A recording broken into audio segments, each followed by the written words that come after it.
Uau, que honra! Como sempre, eu sinto tão honrado. Vocês não sabem o tanto que eu sinto honrado, o tanto que eu amo e admiro. Aonde eu vou, eu falo dessa igreja, falo do seu pastor, da sua pastora, dessa equipe pastoral e de todos vocês. E parece que toda vez que eu venho aqui, vocês ficam mais bonitos, né? Parabéns. E olha, obrigado, pastor Josué, pastora Bianca, vocês são demais, demais. Eu amo e admiro muito vocês e toda essa equipe pastoral. Obrigado, Leandro Borges. Poxa, que tempo maravilhoso na presença do Senhor, que maravilha. Eu quero, antes de mergulhar na palavra aqui, eu quero dizer que eu trouxe só 2 títulos de livros. Um é aquele sobre... A última vez que eu estive aqui, eu falei sobre um relacionamento com o Espírito Santo. Eu falei daquele livro que, inclusive, o Master Coach Paulo Vieira, né, me mandou um WhatsApp dizendo que impactou tão tremendamente a vida dele, que se tornou um livro de cabeceira. E, em vez em quando, eu estou ouvindo pessoas me contar testemunho desse livro. Esses dias mesmo, uma jovem estava me falando que ela nunca lê livro, mas depois que ela ouviu minha palavra sobre relacionamento com o Espírito Santo, ela falou, tem que comprar esse livro. E ela comprou e leu direto por 10 horas, sem parar. E ela falou que depois que ela terminou de ler meu livro, agora ela quer ler outros livros também. E como transformou a vida dela. Um outro jovem me falou que ele comprou depois do culto à noite, leu a noite toda, até 7 horas da manhã. Eu tenho ouvido tantos testemunhos sobre esse livro, então eu trouxe muitos desse livro, Meu Amigo Espírito Santo. E também eu trouxe outro livro sobre amor, como andar em amor, como realmente fluir nesse amor ágape de Deus. São os 2 títulos que eu trouxe, que estão aí para você. Eu, na realidade, não estava com plano de trazer a palavra que eu vou trazer agora. 2 semanas atrás, quando eu estava pensando sobre a minha vinda aqui, eu senti que talvez era de Deus, de eu trazer a palavra, essa palavra que agora eu vou trazer. Depois eu lembrei que algumas ilustrações dessa palavra, talvez eu já dei aqui, e alguns anos atrás eu pensei, apesar que essa palavra em si, eu nunca trouxe aqui, eu nunca ministrei aqui, mas algumas das ilustrações, aí eu pensei, não, eu vou trazer outra palavra. E eu, até agora há pouco, eu estava com um plano de trazer essa outra palavra, mas eu senti tão claro de Deus, não, traga essa palavra. Aí quando o Leandro falou que ele falou assim que Deus, ele gosta quando Deus manda fazer loucuras e tudo, aí eu falei, então é de Deus mesmo. Mudar tudo em cima da hora. Aleluia. E é interessante que o tema dessa conferência é sobre sendo bíblico, né, nessa era digital. E eu quero enfatizar essa área da biblicidade na nossa fé. Eu creio que quando você tem uma fé na Bíblia, na palavra de Deus, isso vai fazer toda a diferença na sua vida. Então, por favor, diga em voz alta, a fé na palavra de Deus faz toda a diferença. E o texto que eu vou ler é na Revista e Atualizada, Romanos capítulo 4, versículo 18. Olha só, eu amo essa tradução na Revista Atualizada desse versículo, porque na minha opinião, nesse versículo é melhor que exprime em português o texto lá do grego em que foi originalmente escrito, Romanos 4,18, diz assim, Abraão, esperando contra a esperança, creu, para vir a ser pai de muitas nações, segundo lhe fora dito, assim será a tua descendência. Olha só, a Bíblia fala, Abraão esperando contra a esperança, vírgula, ele creu para vir a ser pai de muitas nações. Então, Abraão tinha uma esperança, mas a Bíblia fala, ele depois creu. Então, ele esperando contra a esperança, aí depois ele creu. Então, primeiro ele teve esperança, depois essa esperança foi transformada em fé, E aí aconteceu o milagre. Isso aqui é muito, muito significativo. Por quê?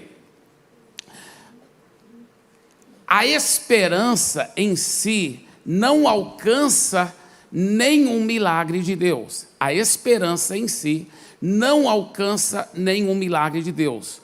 O que é esperança bíblica? Deixa eu te dizer. Esperança bíblica é muito diferente do que a esperança que o povo do mundo usa. O povo do mundo diz assim, olha, eu tenho uma esperança que ainda vou ser promovido lá no meu emprego. Eu tenho uma esperança de ainda um dia viajar para a França. Quer dizer, essa esperança que o povo do mundo usa, essa palavra, eu tenho um desejo, eu tenho uma vontade de que alguma coisa aconteça. Mas a esperança bíblica não é isso, não. Esperança bíblica é a certeza absoluta de algo que vai acontecer no futuro. Por exemplo, a Bíblia fala que nós temos a esperança da segunda volta de Jesus, da segunda vinda de Jesus. Isso é uma certeza de algo que vai acontecer no futuro. Outra esperança que a Bíblia diz, que nós temos a esperança de um dia receber um corpo glorificado, um corpo perfeito. É uma certeza de algo que vai acontecer no futuro. Agora, escuta bem.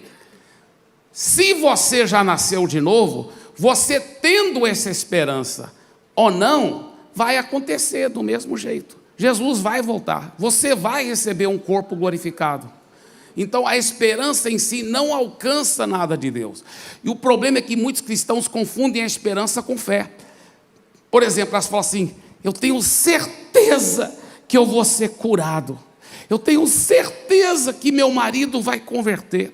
Eu tenho certeza que meu filho vai sair das drogas. Eu tenho essa esperança. E às vezes eles nem usam a palavra esperança, eles usam fé. Eu tenho fé que o meu marido vai converter. Eu tenho fé que eu vou ser curado. Isso é muito bonito.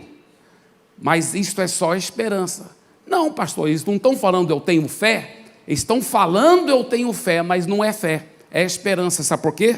Porque é no futuro. Tudo que é no futuro não é fé. Fé é sempre presente ou passado. A fé crê que já recebeu. Já recebeu. A esperança crê que vai receber. Agora, a esperança é muito lindo. E a esperança prepara o caminho da fé. Antes de você poder ter fé, você tem que poder ter esperança. Por exemplo, você tem muita fé, você diz que o seu filho vai sair das drogas. Isso é muito bonito, mas isso não é fé, isso é esperança. Isso é muito bonito que você tenha essa esperança. Isso é lindo, porque primeiro o Espírito Santo opera esperança em nossa vida. A esperança é algo bíblico, é algo lindo, é algo poderoso, porque você começa a ter aquela esperança, aquela certeza que o seu filho vai se libertar das drogas, aquela certeza de que vai acontecer aquele milagre. Isso é muito bonito, isso é esperança bíblica, e isso prepara o caminho da fé. Mas se você não aprender a transformar a esperança em fé, o milagre nunca acontece. Tem muita gente que tinha muita certeza que ia ficar curado e morreu doente. Tem muita gente que tem muita certeza que o marido ia converter e não converteu. Mas por quê? Porque eles tinham esperança, e esperança é bíblico e é correto, mas tem que aprender a transformar a esperança em fé. Tem que aprender a transformar a esperança em fé. Então, Abraão tinha certeza que ele ia ter um filho. E tinha certeza, porque quando Abraão tinha 75 anos de idade, Deus falou para ele, eu vou fazer de você uma grande nação. Mas era esperança. Agora a Bíblia fala que Abraão, esperando contra a esperança, creu. Deus ajudou Abraão a transformar a esperança dele em fé. Quando isso aconteceu, dentro de 1 ano, o Isaac nasceu. 24 anos, o Abraão tinha esperança. Quando Abraão transformou a esperança em fé, em 1 ano, o Isaac nasceu. Então, Deus teve que trabalhar com Abraão em 4 áreas para transformar a esperança em fé.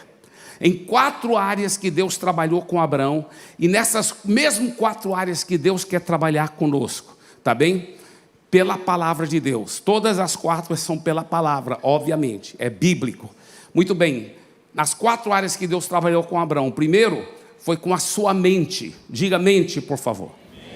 Segundo, foi com seus olhos. Diga olhos. Terceiro, primeiro foi com a sua mente.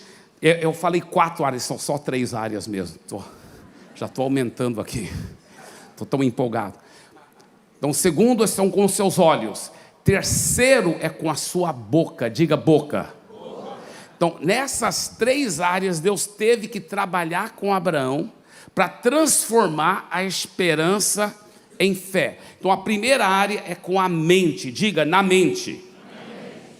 Veja bem, Deus teve que renovar a mente de Abraão. Porque Abraão tinha muita esperança. Eu vou ter um filho, Deus já me prometeu. Isso é lindo. Só que passou-se muito tempo.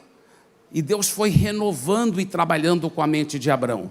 Lá, 25 anos, trabalhando e renovando a mente. Desde o começo, Deus falando para ele: olha, Abraão, você vai ter. Mas aí ele começou a trabalhar na sua mente.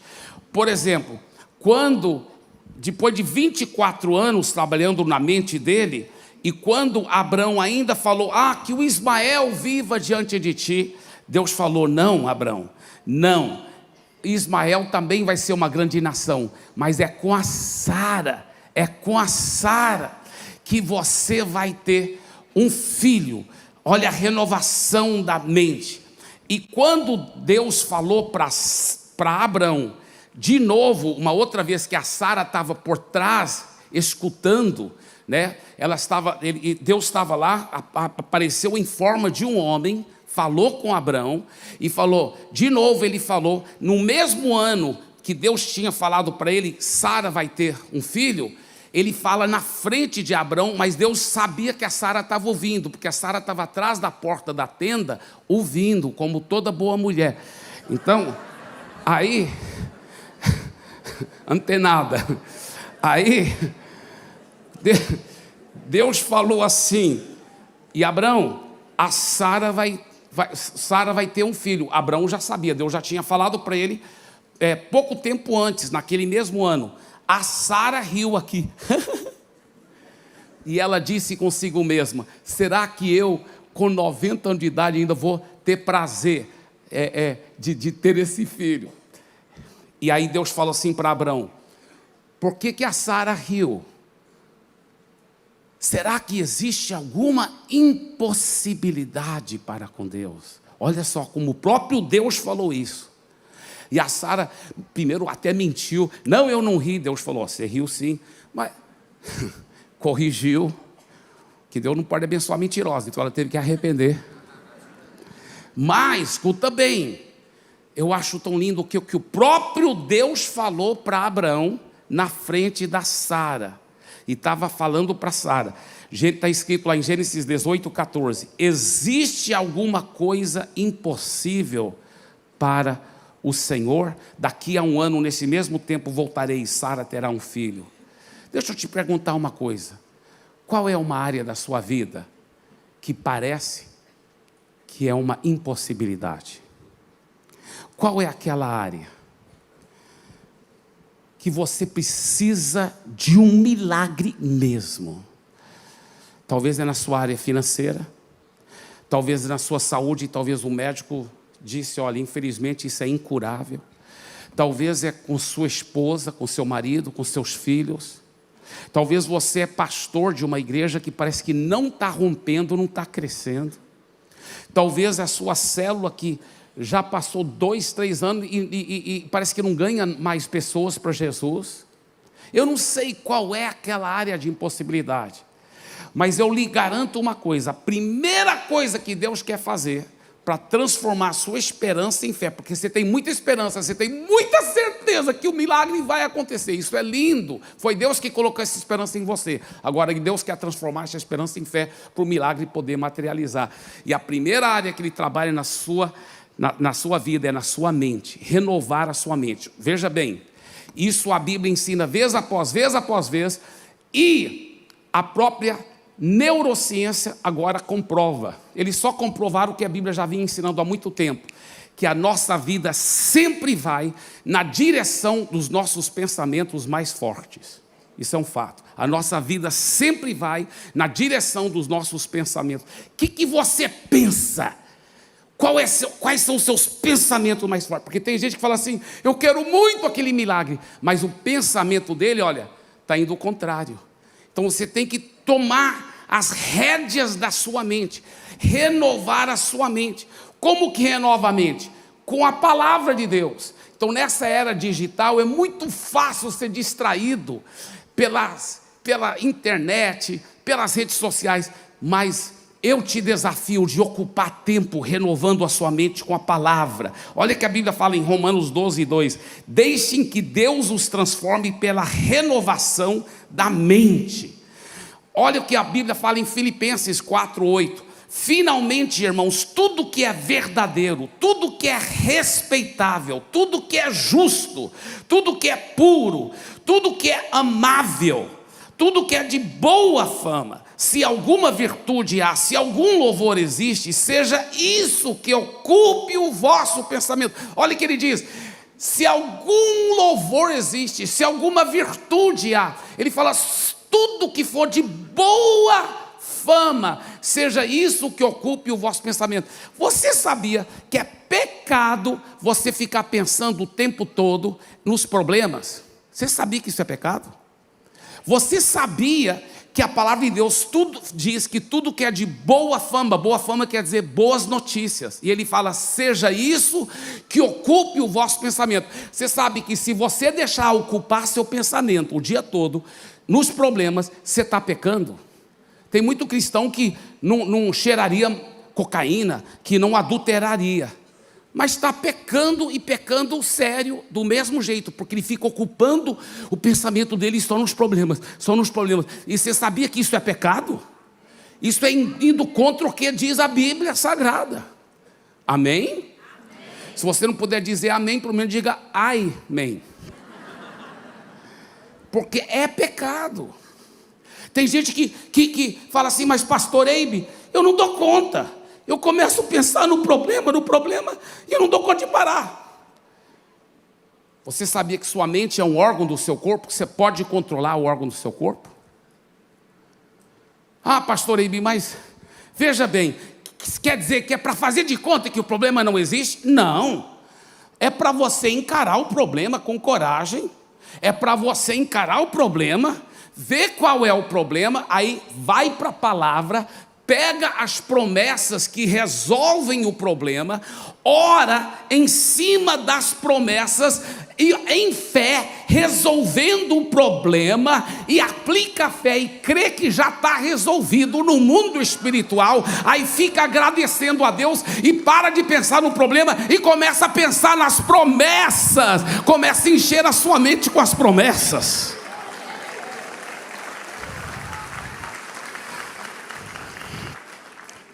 Ah, pastor Eibe, mas eu tento. Deixa eu te falar uma coisa. Talvez você está pensando muito no problema e não está meditando nas promessas. Você sabia que tem mais do que 8.000 promessas na Bíblia? Mais do que 8.000. E todas são para nós. Tem alguns, com todo o carinho que eu falo, às vezes são bem intencionados, até são sinceros, mas eu chamo eles de irmãos queridos, fariseus,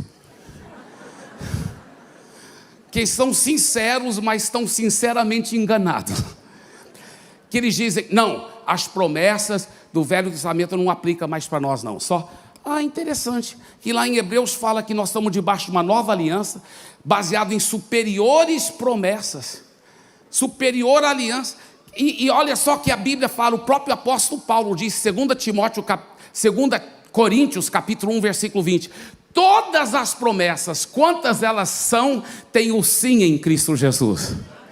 Quando Paulo escreveu isso, o Novo Testamento não estava escrito ainda, então ele estava se referindo às promessas do Velho Testamento.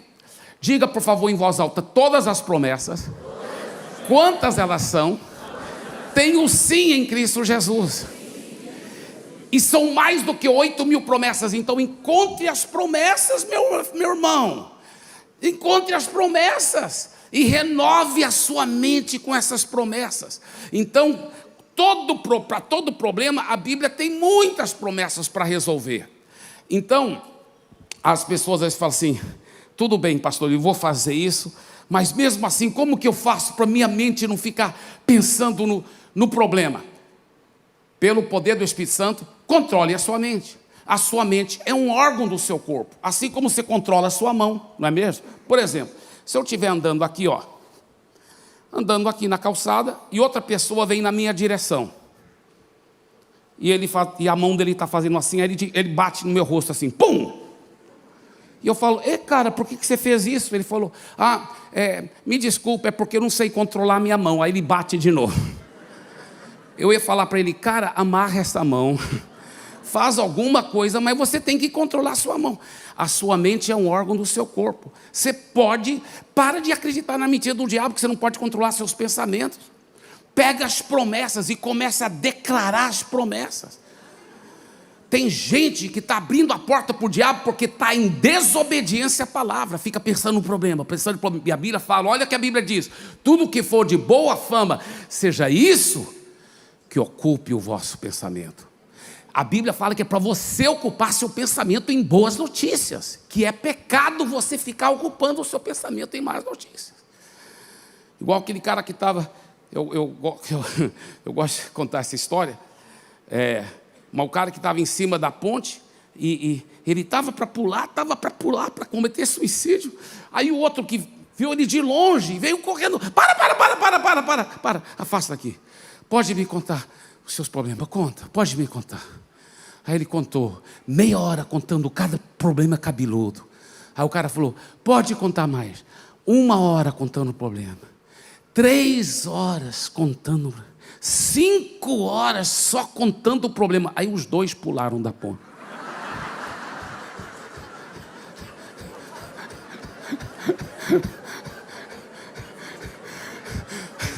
Pela fé, essa história não é verdadeira. Mas, deixa eu te falar uma coisa. Qual foi o problema? Tá certo no começo? Me conta seu problema. O que era para o cara ter feito? Agora que ele contou alguns minutos de problemas, agora deixa eu trazer a solução com a palavra. Aí traz as promessas. E os dois meditarem nas promessas. Aí eles não teriam nenhum dos dois pulado da ponte. Entendeu? É as promessas, são as promessas. Um outro teste que eu quero fazer aqui com vocês, que eu vou fazer uma experiência aqui com vocês, tá legal? Então, quando eu contar até 50, não agora, mas quando eu contar até 3, 1, 2, 3 e vai. Uma vez eu já fiz isso aqui, mas faz alguns anos. Eu vou contar assim, 1, 2, 3 e vai. Só na sua mente, você vai começar a contar de 1 a 50. Mas só na sua mente, não em voz alta, só na sua mente, tá certo? De 1 a 50, quando eu disser, vamos lá. 1, 2, 3 e vai. Está contando aí na sua mente? Agora, diga em voz alta seu nome completo. O que aconteceu com a contagem? Ela teve que parar, sabe por quê? Porque a sua mente teve que parar para ver o que a sua boca ia dizer. A sua boca controla a sua mente. A sua boca controla a sua mente.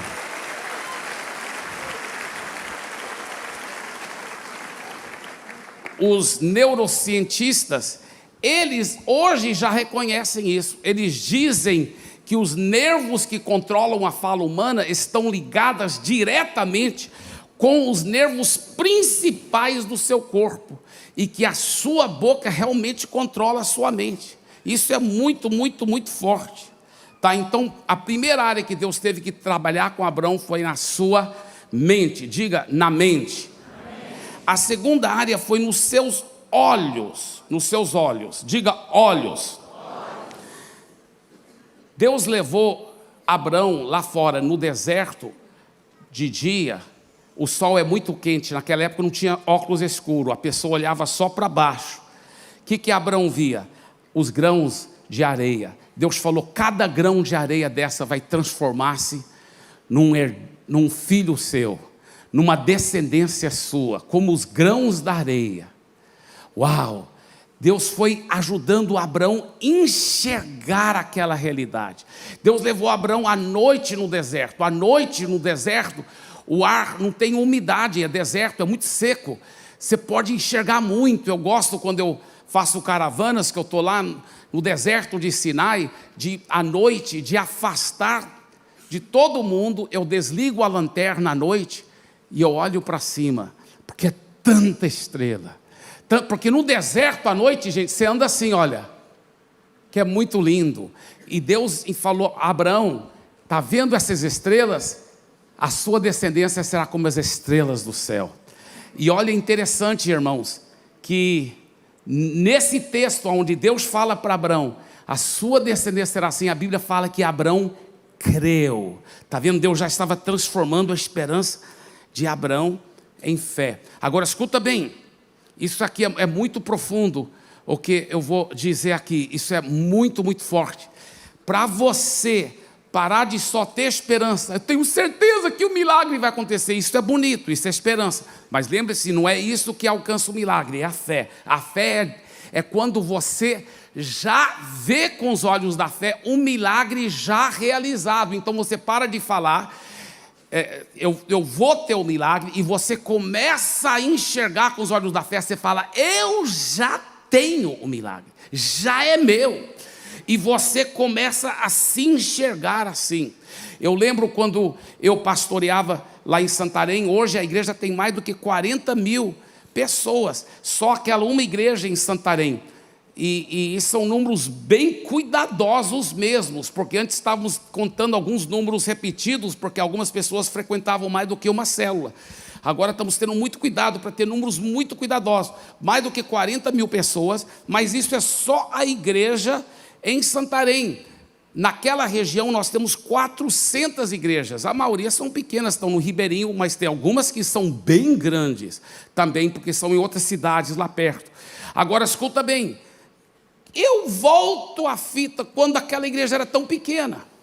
Eu lembro antes, quando eu comecei a pastorear a igreja, e Deus já tinha me ensinado muito desses princípios, e eu comecei a acreditar, e eu comecei a enxergar com os olhos da fé. Eu lembro um dos cultos onde eu cheguei para pastorear a igreja, né? Logo que eu comecei a pastorear a igreja, tinha no hall de membros 30 pessoas, mas a maioria não estava congregando fielmente. Então, aparecia às vezes bem poucas pessoas. Eu lembro de um dos cultos, logo no começo, quando eu comecei a pastorear, além de mim só apareceu 2 pessoas. E eu falei: o brasileiro atrasa demais, mas eles vão chegar, só que eu vou começar o louvor logo, porque quando eles chegarem eles vão se sentir envergonhados, porque o louvor já começou. Então eu peguei a guitarra, coloquei o microfone no pedestal, e eu comecei a cantar e dirigi um louvor bem comprido, mas até o final do louvor, e aí preguei uma mensagem bem comprida, mas até o final da pregação só tinha as 2 pessoas mesmo, além de mim. E uma das 2 era minha irmã Ângela.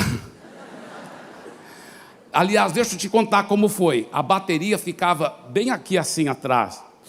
E o outro, além da minha irmã Ângela, era o irmão Egídio. Ele era um novo convertido na época. E o irmão Egídio nunca ficou bom na bateria, mas pelo menos ele segurava um ritmo.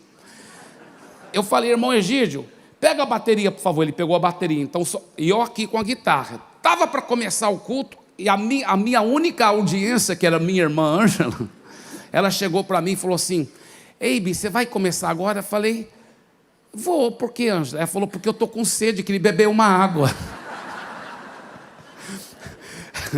Eu nunca vou esquecer esse dia. Eu falei para ela assim: Ângela, pode ir lá fora beber água, mas eu vou começar na hora certa, que eu quero o povo acostume chegar na hora certa. Eu pensando que ia chegar mais gente, né? E ela saiu para beber água. Naquela época não eram poltronas, nem cadeiras brancas, né? Nós passamos por toda essa fase. Naquela época eram os bancos primeiro, né? Então, aqueles bancos. E estava aquele monte de banco literalmente vazio. Mas eu já tinha aprendido esse segredo de enxergar com os olhos da fé. Eu já tinha aprendido. Os bancos estavam literalmente vazios, mas eu nunca vou esquecer até hoje o que eu falei. Estava com o microfone aqui, a guitarra aqui, e eu não falei brincando, não, eu falei com toda a seriedade, com toda a alegria e com toda a fé. eu sorrindo bem grande, eu vi uma enorme multidão. E eu falei, eu vou pedir essa grande multidão para ficar em pé. E nós vamos iniciar cantando a música Então Se Verá. Não sei se tem alguns aqui que ainda lembram da música Então Se Verá. Tem alguns dinossauros poderosos. Parabéns, os dinossauros vão dominar a terra, parabéns. Aí, nós começamos. E todos os cultos, culto após culto, eu iniciava o culto daquele jeito. Passou 1 mês, 2 meses, 10 meses, quase 1 ano, e parecia que não estava funcionando a minha fé. Eu lembro chegando lá no domingo à noite, o culto principal, e só alguns poucos gatos pingados. E eu falei para o meu auxiliar aquele dia, que era o pastor Geraldo, que não era o pastor ainda, ele é só um novo curtido que eu estava treinando. Eu falei, hoje nós vamos começar atrasado, porque eu tenho que tirar um tempo com Deus. E eu fui lá atrás do prédio da igreja, tinha naquela época um mato, um capim bem alto assim, e um trilho para dentro do capim. Eu entrei dentro daquele mato, no escuro, e como eu me lembro, eu comecei a chorar, pastor Josué, chorar e falar, Deus, o que eu estou fazendo errado? Por que não está crescendo? Aonde a minha fé não está funcionando, Senhor? O que eu estou fazendo errado? Pode me falar, Deus, eu sei que o Senhor não erra, e o Senhor sabe que eu quero que cresça, não é para minha glória, é para ver pessoas sendo salvas, Senhor. É para ver pessoas sendo salvas. Aonde que minha fé não está funcionando? O que eu estou fazendo errado? Eu vi, não em voz audível, mas aqui dentro de mim, claramente a voz de Deus. Ele disse, ele estava se referindo à minha fé, né? Em outras áreas da minha vida, com certeza eu tinha muito que eu estava fazendo errado. Mas ele estava se referindo à minha fé, porque a minha pergunta era sobre a minha fé. Ele falou assim, meu filho, você não está fazendo nada errado. Eu lembro claramente falando isso. Ele falou, você só tem que perseverar na fé. Aí eu lembrei de 2 coisas. Uma, eu lembro de um homem de Deus que falou assim, uma vez que você liga a tomada da fé, persevere até que o milagre manifeste. Eu lembrei daquele que o homem de Deus falou. Aí eu lembrei também Hebreus 6,12, que fala assim, não vos torneis preguiçosos, mas imitadores daqueles que pela fé e a perseverança herdam as promessas. Eu falei, é só perseverar. Eu lembro que na hora parei de chorar, enxuguei as lágrimas, e eu voltei e subi na plataforma de novo, tudo de novo. Daquele jeito, eu já me vi assim, ó, pastor de uma grande igreja. Não com orgulho, não com vaidade, não, mas pela fé. Sou pastor de uma grande igreja. Milhares de pessoas, para a glória de Jesus. Eu subindo lá na plataforma, eu lembro até hoje eu fazendo isso, depois de ter enxugado as lágrimas. E fui lá e falei assim, e olhei, vi a enorme multidão pelos olhos da fé. Falei assim, mais uma vez eu falei, eu vou pedir essa grande multidão para ficar em pé. E eu ficava pregando para a multidão. Demorou, mas eu perseverei em fé. Aí começou a crescer, bum, bum, bum, bum, bum. Aí depois, aqueles irmãos mais antigos chegaram para mim, pastor, queria te pedir perdão. Pelo quê, irmão? Pastor, porque no início eu não entendi os princípios de fé, mas agora eu estou entendendo, pastor. Agora estou entendendo e até estou praticando, na minha célula está funcionando e tal. Eu falei, amém, irmão, mas por que você está me pedindo perdão? Não, estou pedindo perdão, pastor, porque você pregava, falava para a multidão, mandava a multidão ficar em pé, ficava pregando e falando com a multidão, e a gente olhava, não via nenhuma multidão. E pastor, me perdoa, mas eu realmente pensava que o senhor tinha problemas mentais.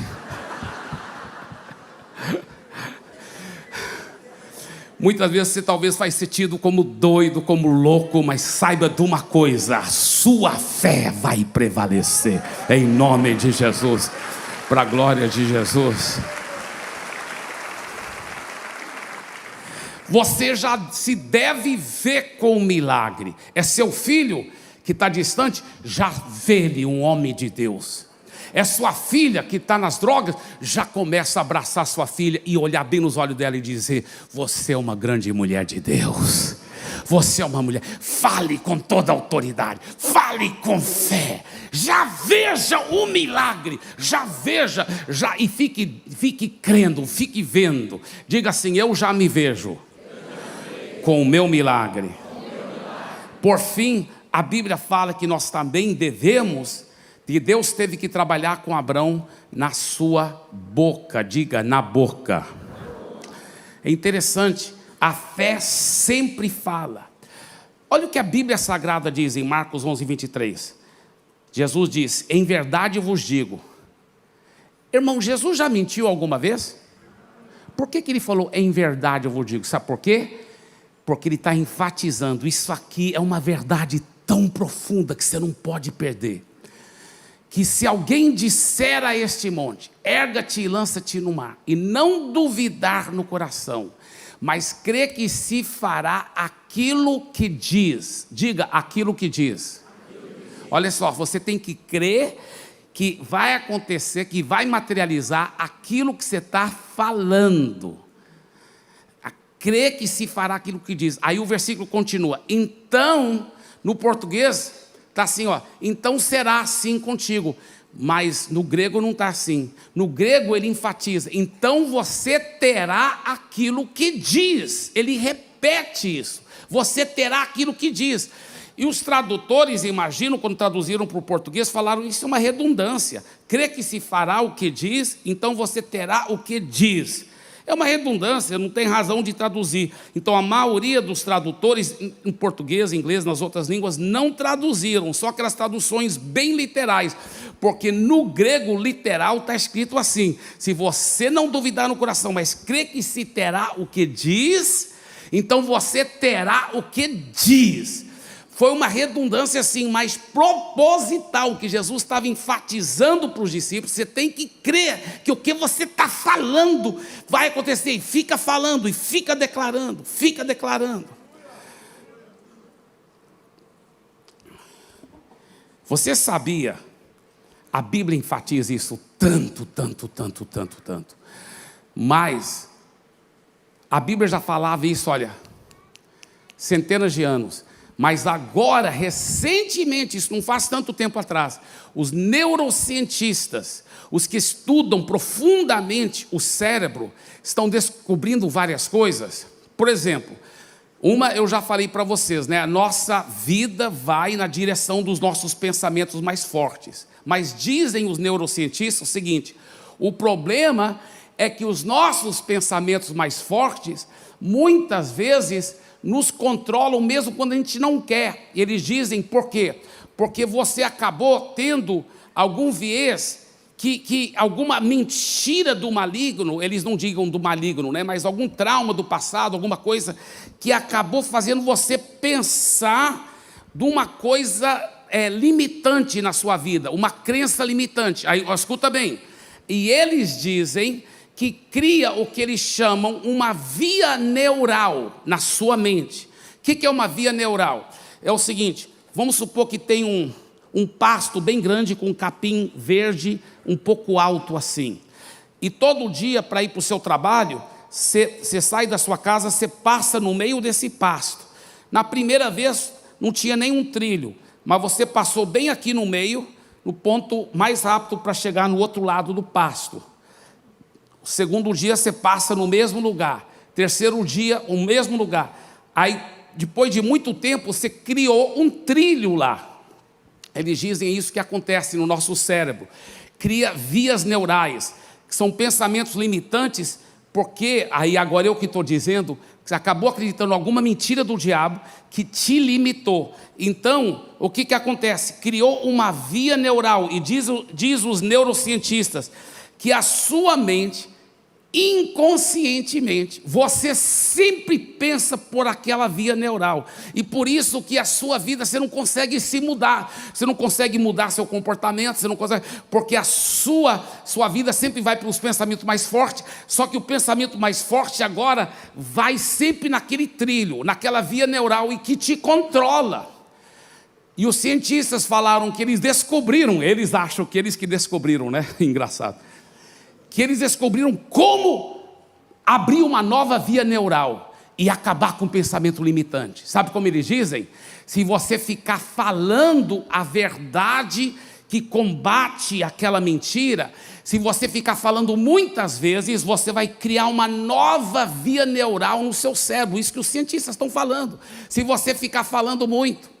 Interessante que o pastor Show, pastor da maior igreja do mundo, ele já foi para a glória. A igreja dele chegou a ter 1 milhão de membros. Eu tive o privilégio de conhecê-lo pessoalmente. Foi um momento muito precioso. E ele estava dizendo que ele estava conversando com um grande neurocirurgião, e o neurologista estava dizendo para ele: os cientistas estão falando que o poder das palavras transforma a vida da pessoa e tudo. E ele disse: eu já sabia disso. Aí, naquela época, isso faz há vários anos atrás, né? Aquele neurologista disse: você já sabia disso? Quem que te falou? Porque isso é coisa bem recente. Quem te falou? Ele falou: o doutor Tiago. Aprendi com o doutor Tiago. Ele falou: quem é o doutor Tiago? Aí ele citou lá na Bíblia, Tiago capítulo 3, né? Eu creio que é versículo 4 e 5, que diz que a nossa língua é o leme do nosso navio, da nossa vida. Olha aqui, se tem um grande navio aqui, olha só, e aqui atrás tem um leme, tá? Escuta bem, o leme está submerso na água. Se eu virar o leme para a direita, a frente do navio vai para onde? A gente pensa que é para a esquerda, mas não é, mas é para a direita, porque olha só, escuta bem, olha aqui. Eu viro o leme para a direita, a traseira do navio vai para a esquerda e a frente vai para a direita. Então a frente do navio sempre vai para a mesma direção que o leme vai. Então o leme determina duas coisas num navio. Um pequeno leme determina duas coisas no navio: a direção e o destino daquele navio. Assim também a Bíblia que fala, irmãos, a Bíblia que diz que a sua língua é o leme do navio da sua vida. A sua língua que determina a direção e o destino da sua vida. Olha o pastor Josué aqui falando: nós vamos ter essas igrejas lá no sertão. Você já sabe que vai ter mesmo, que já determinou, ele está declarando. Já faz tempo que ele declara milhares aqui, já tem milhares. Logo vai estar declarando dezenas de milhares, centenas de milhares. Aleluia, para a glória de Jesus. E logo vai ter Batista Atitude em todo o estado do Brasil, em muitas nações da terra. Isso é um fato, porque ele vai determinando, vai declarando. Deus vai dando as palavras e ele vai declarando. Deixa eu te falar uma coisa, é assim que funciona em todas as áreas da sua vida.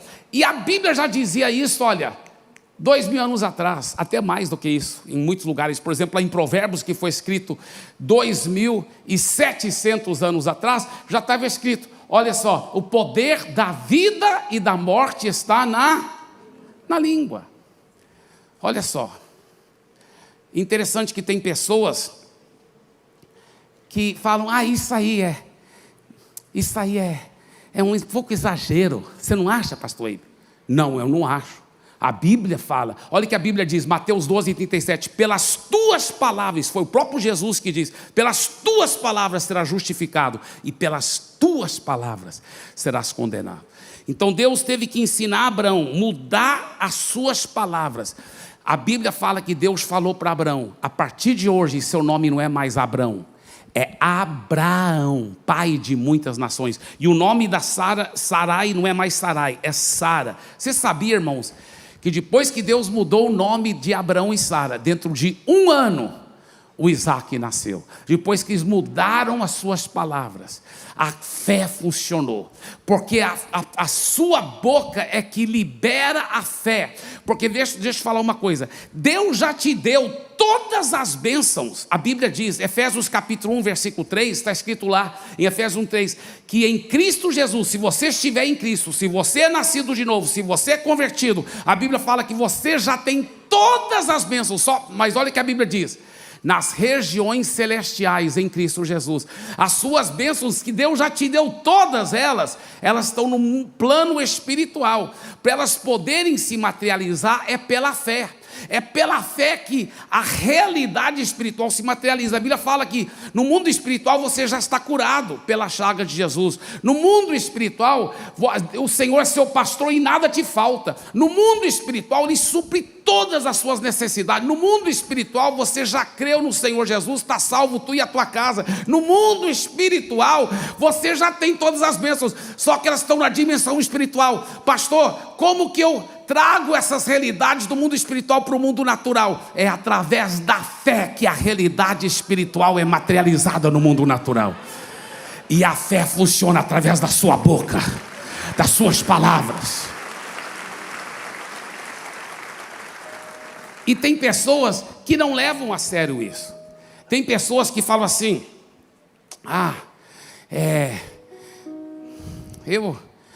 eu tô morto de cansado. Olha só as palavras: tô morto de cansado.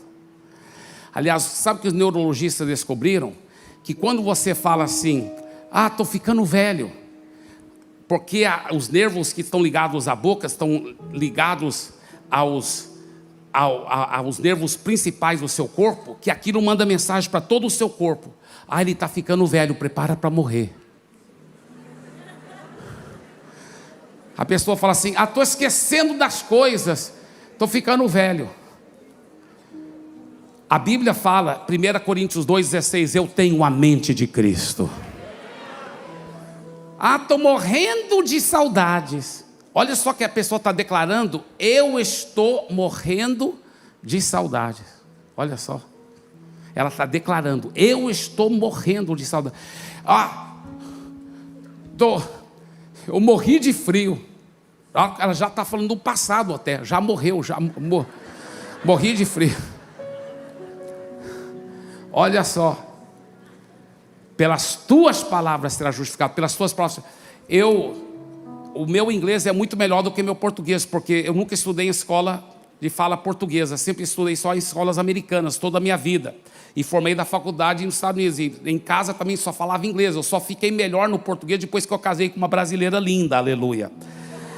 Mas, por isso que eu sei inglês mais do que o português. E inglês é a mesma coisa. Os americanos também sempre falam isso. Morri disso, estou morto daquilo, estou morrendo daquilo. Meu irmão é pastor lá no Japão. Eu perguntei para ele, porque ele fala japonês perfeito. Eu falei: Timóteo, como que é o japonês? Ele falou a mesma coisa: morri disso, estou morrendo daquilo, estou morto disso. Aí o Show disse que na Coreia a mesma coisa. Em todas as nações, por que todo mundo só fica falando em morte? Morte, morte, quando a própria Bíblia fala que o poder da morte e da vida está na língua. Agora eu lhe pergunto: será isso uma coincidência? Não, isso é uma diabocidência. Pode ter certeza disso. Pode ter certeza disso. Quantas pessoas, ficam falando em morte? A Bíblia me promete uma vida longa, e eu tenho tomado posse disso. Êxodo 23, 25 a 26, adorem e sirvam o Senhor Deus de vocês, e Ele abençoará o pão e a água de vocês. Ele fala assim: tirarei as enfermidades do meio de vocês, na sua terra não haverá mulher que aborte nem estéril, darei a vocês uma vida longa. Diga: eu tomo posse. Quando eu ando no avião, irmãos, que eu ando praticamente toda semana, eu entro no avião, muitas vezes eu já olho para as pessoas e penso assim: está todo mundo de sorte hoje nesse avião. Deus já me prometeu uma vida longa. Enquanto eu estou aqui, o avião não cai. Fique tranquilo, gente. Esse avião vai voar até sem asa, se for preciso. Você pode tomar posse. Você declara. O maligno treinou as pessoas a falar muita incredulidade. Muita incredulidade. Muita besteira. Eu lembro uma música que a gente cantava quando era pequeno. O cantor cristão falava assim: olha só: em Jesus amigo temos, mais chegado que um irmão, Ele manda que levemos tudo a Deus em oração. Tá, peraí. Até aí tá linda a música, bíblica, correta, maravilhosa. Só que aí olha o que o cara fala: ó, que paz perdemos sempre, ó, que dor de coração, só porque nós não levamos tudo. Olha o que está falando: ó, que paz nós perdemos, toda hora eu estou perdendo paz, viu? Eu declaro, eu estou apontando o leme da língua para lá, do meu navio, é perder paz, é perder paz. Ó, que dor de coração, ai meu coração, porque eu não levo tudo a Deus em oração. Então, aí ele fica declarando, aí não sabe por que nunca tem paz na vida, tem problema cardíaco, e porque ele tem uma vida de oração escassez, mas ele fica falando, porque eu não levo tudo a Deus em oração, eu não levo. Por que você não leva? Eu mudei a letra da música. Ó, que paz eu tenho sempre, que saúde de coração, sim, porque eu sempre levo tudo a Deus em oração. Amém? Em nome de Jesus.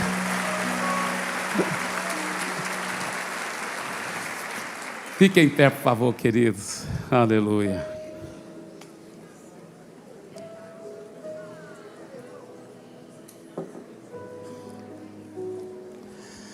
Tem muito mais que eu poderia falar, mas eu quero que você... obrigado. Mas eu quero dizer para vocês, de todo o coração, o tanto que Deus quer trazer para nossas vidas uma vida centrada na palavra, nas promessas. Olha o que a Bíblia diz, gente. Hebreus 6,12. Olha só o que ele diz. Hebreus 6,12. Não vos torneis preguiçosos. Algumas traduções falam indolente. Indolente é uma palavra erudita que quer dizer preguiçoso.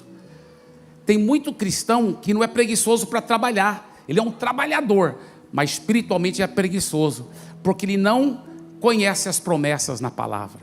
Não conhece. Muito antes de eu ser pastor, eu já me mergulhava muito nas promessas da palavra. Mas muito. São mais do que 8.000 promessas. São tantas promessas. Ele fala: não vos torneis preguiçosos, mas imitadores daqueles que pela fé e a perseverança tome posse da promessa. Encontre essas promessas. Comece a mudar a sua mente. Comece a enxergar pela fé essas promessas uma realidade. E comece a declarar dia e noite essas promessas sobre a sua vida, sobre sua família. Sabe, não tem nada que substitui a palavra.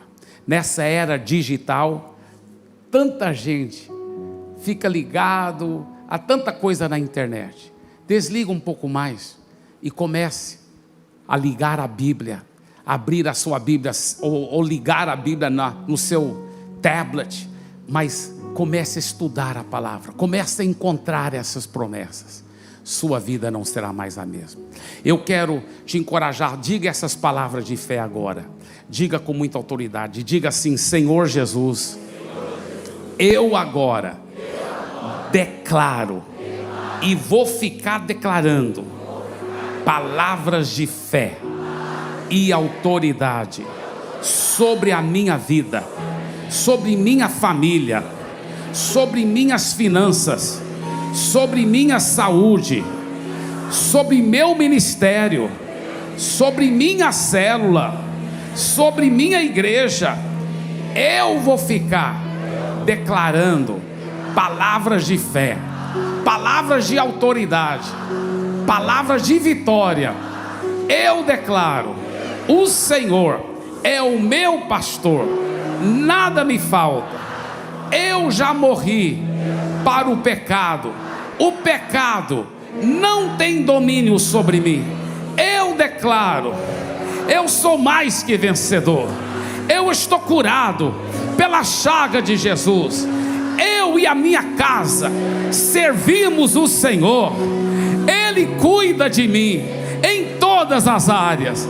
E isso é só o começo. Amém, e amém, e amém. Deus abençoe.